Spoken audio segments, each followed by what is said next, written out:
Магадан на 3 декабря. Экстренное предупреждение о возможности чрезвычайной ситуации на территории Магаданской области 4 декабря.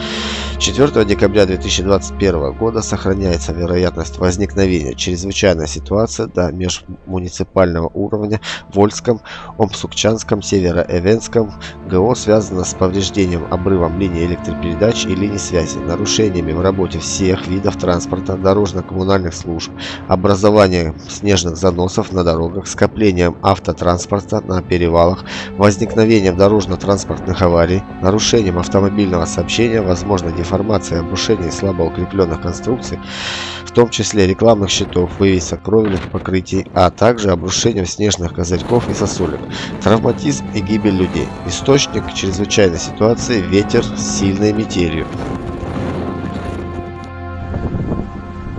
Вот такая погода у нас сегодня. Я понимаю, что очень видно. Реально ничего не видно. Детям отменили школу.